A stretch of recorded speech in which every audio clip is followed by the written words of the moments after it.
And we're going down the CJRB path. Yes, we are. CJRB. I saw this one. I thought it was cool. I like the colors, okay? I like the color. I live in southern Florida. I mean, there's colors all around here because things are blooming all year round, right? And it's great to see a tree in full bloom or, gardens and things and exotic, flowers and stuff that won't grow anywhere else because they're tropicals, etc. But it's cool because I'm a northerner, right? And so it freaks me out and I like it. But also down here, especially if you go into Miami or certain places in South Florida or in the Keys, I mean, people paint their houses these colors, right? You get these pastels like pink and purple and green and this kind of aqua color or whatever, and they'll do that. So hey, it's interesting, that's for sure. And this one, yeah, wow, I like it. It's colorful. It's the shale, and you know what? It's a hail of a shale, it really is. And it's really inexpensive, but there's other variants you can get. I think the thing that drew me to this knife was just the overall design. I mean, just take a look at it. I mean, this is really almost a little bit like the Bugout, right? I mean, but there's probably 10 other knives that have a handle that look a lot like this. And you know why? Because it's really good ergonomics-wise, and it's really a good-looking design, like less is more and all that kind of thing. So there's good reason to replicate this kind of design. The Shale, and it's AR RPM 9, which is a glorified 9CR18, which is fine. It's great. It's got a lot of chromium in it and plus it's coated. Okay, so then you've got not only a high chromium, very corrosion resistant steel, but also you got it coated, so there's an extra because down here when the humidity is 70% and all that, and you're whatever, or you could end up near the ocean very easily and all that kind of stuff. And definitely water, right? Lakes, swimming pools, afternoon rain showers. So this is good. This is good. I'm not good with M3 or 4V or those are wonderful, or 1095 or any of that, because it's not a stainless. In those high carbon steels, you got to keep up with them or they're not going to do well. So here it is. What do you think? I like it. Hold on, let me get this and put this over here. It's not tiny. Okay, it's like 3.15 inch blade. Okay, which is like 80 millimeters, 7.25 overall length at under 18.5, like 18.3 centimeters. So it's not huge, but it's not tiny. And so it's not a bad little knife as far as a user goes. Okay, let's see if we can look. That ain't much of a piece of paper, though. That's not much of a piece of paper, but we're just dealing with it. Okay, now it's got a good edge on it. Good factory edge, and it is very fidget friendly, and you got ambidextrous thumb studs, and you can reverse flick it, and you can thumb flick it, and you can do the crossbar thing, and of course it would have Omega springs on each side that hook into the steel frame, which is nested in here. So you got that nested, and you ain't really, yeah, it's not skeletonized, but it probably doesn't need to be. 2.83 ounces. I guess it doesn't need to be.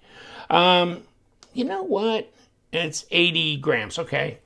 Let me look at this thing. Is this multicolored G10? Yeah, it is. It's a dual tone G10. Okay. It's the J1943 if you want to. No, and like I said, you can get them in different variants. Okay. So that, and I've got it on the Amazon thing. Oh, one thing that was interesting about the Amazon is like $66.69.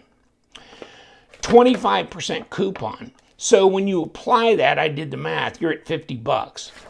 basically, you're at 50 bucks. So if you go to the CJRB site, it's $49.99. So it's $50. So either way, you end up at $50. Now, if you're an Amazon Prime member and you get free shipping, then this might be the way to go and take the 25% and the free shipping.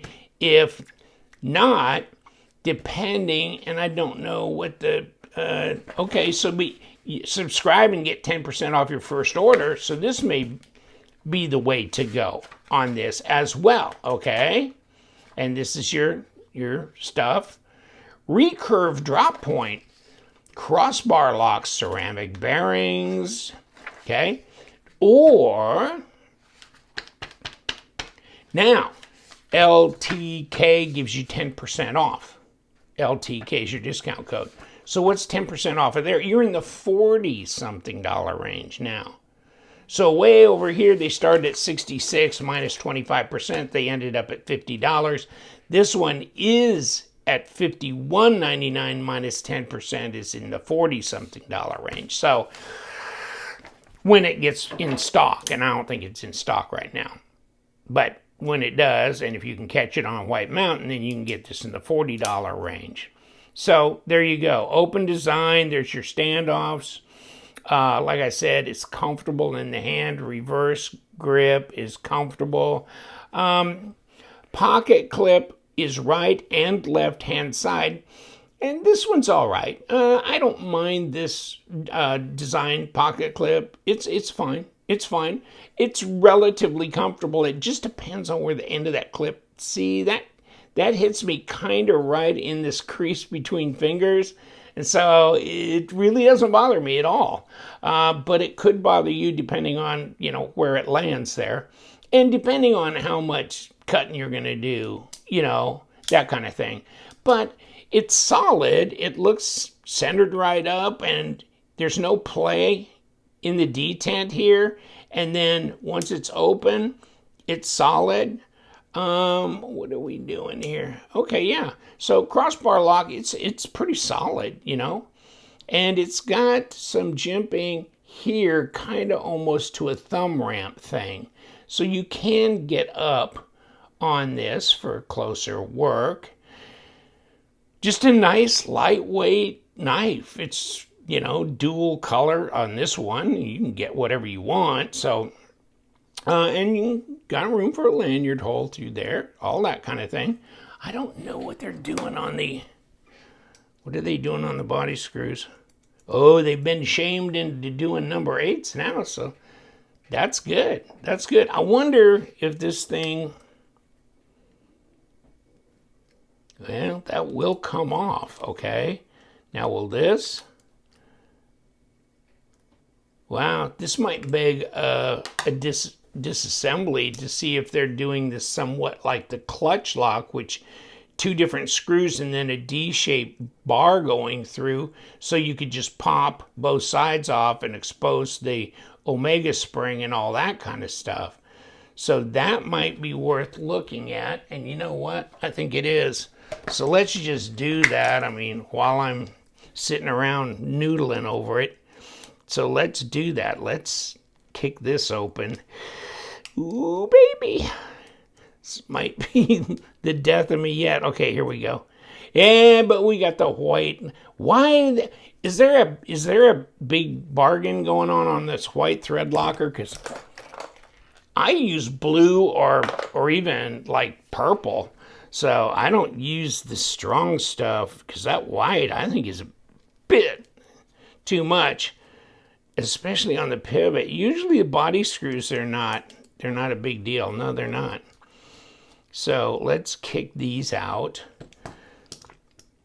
Let's see what we got. So here's the G10 dual tone G10 on the presentation side. So what are we doing here?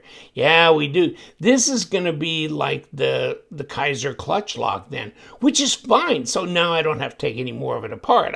I know that because you can take this right here if you want, because it's D-shaped, right? So you can just take this off if you want, which means that you've got a 3-piece pivot here. just the D-shaped tube, and then 2 of these pivot screws. So that way you kick this off and off of there, and then you can just take the pocket clip and this off, and you can pop this off. And then you just got the liners with the omega springs and the blade, and then the bearings, right? And so if you want, then you can pop the omega springs off, bring the crossbar through, and all that. It's no problem. It's not like not like an axis lock, and not like a lot of crossbar locks out there where the front and the back only one of them has an entry and the other one's a 3-piece, or is a 1-piece pivot, right? This screw on this front might be a logo or something, but no entry because it's locked in place and it's part of this internal pivot. But this way, it's a lot like the clutch lock on Kaiser. Smart move for CJRB to do. Yeah, this is a smart move. Yeah, I'm glad to know this at least, because that really changes the game on how difficult a disassembly might be for you. This is not going to be that difficult when you go to have to maybe clean everything up and all that, because then you can just take both these off. You can take the body screws off, pop both scales from both sides, and you can leave the pivot intact, and just pop off the omega springs, slide the crossbar out, and you got everything. Not a problem. Not a problem. But you do have... no, you don't. So this comes right off. Yes, it does. It comes right the hell off. Okay, so, I could have pulled this whole thing off, except, see, it won't until you move this down here. And to do that, you've got to take this scale off, as you can see, because it's blocking your route to take the crossbar down to the fat area where you can pull it through. So that's why I'm not doing the rest of the disassembly. It's no point anyhow, but it's easy to do, okay? So, okay, you're good. It's really a much better system, in my estimation, than an axis lock. I've done axis lock assembly, disassembly, and man, it is not something I look forward to doing at all. It can be really maddening. And these are number 8s. So all I ever had to use was a number 8 on here. That's nice too. And you know what? This is just a cheapie. This is a really inexpensive knife. You could end up with this for $49. Not too shabby when you come to think of it, right? Okay. It's a hail of a shale of a deal. Okay, yeah, different colors and stuff like that. Okay, good. Let's get rid of this. And let's talk about, yeah, good. Nice another budget knife that kind of reminds me a lot of the Bugout, because really the Bugout is what, a almost 3.2 inch blade. So this is probably about the same exact size, but it's not squishy. It's not squishy. You get, not as squishy as the Bugout, that's for sure. So yes, this is good. In fact, I was kind of thinking almost this was like Grive-X or Grivery, but it's not. It is actually dual G10. Okay, so we good. Not too bad. Not too bad. All right. I'm going to leave you alone. I just thought, I know maybe it took you down a crazy road with figuring this out, but I am a crazy person about, the clutch lock versus the axis lock or other crossbar locks. And notice it, though, someday. Look at your crossbar lock knife, and is this even accessible? If it's not, you got to undo this, pull, then you got to push the pivot all the way through, and to be able to get this, it's a freaking mess. And putting it back together is even worse. Taking it apart, not as bad. Okay, get out of here. We love them knives. I got the links below, and you guys stay sharp.